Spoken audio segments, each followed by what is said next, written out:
Isang religious leader ang nagpapatakbo ng kanyang sasakyan at, hindi niya pinapansin ang helicopter ng pulis sa itaas na pumapara sa kanya, habang siya ay humaharurot ng patakbo ng kanyang kotse sa dalawang pagitan ng malaking syudad ng Afrika.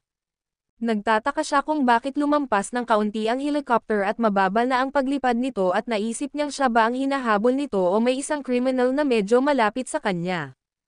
Kaya huminto siya at huminto ang helicopter sa hindi masyadong kalayuan ng kanyang kotse.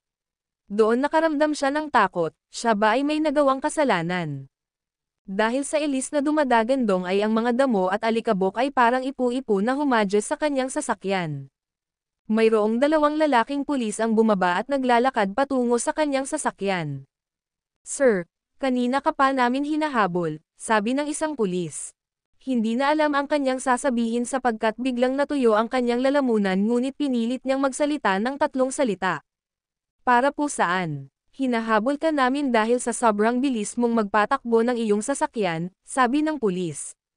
Totoo ang sabi ng pulis. Tumatakbo siya ng 435 kilometer mula sa Francistown patungong kabisera ng Gabonor sapagkat hapon na, gusto niyang makapagpahinga na sapagkat galing siya sa mahalagang meeting na kanyang dinaluhan tungkol sa isang proyekto na itatayo sa Hilagang Botswana.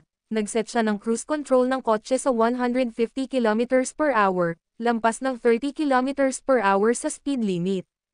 Ibinigay niya ang kanyang license at siya ay hiyang-hiya.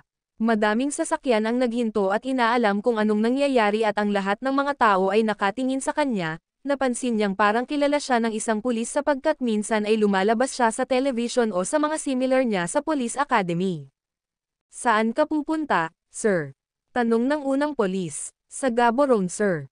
"Sige, mag-ingat ka magpatakbo, sir." Ibinalik ang license at pinaalis na siya. Lubos ang pasasalamat niya sa mga pulis sapagkat pinatawad siya sa kanyang nagawang kasalanan. Salamat sa Diyos sapagkat nagkasala siya pero pinaranas kanya ang kapatawaran sa kanyang pagkakasala.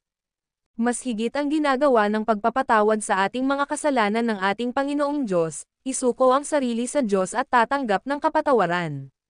Buhat sa kanya ang kapayapaan ang maranasan at matiwasay na pamumuhay ay mararanasan.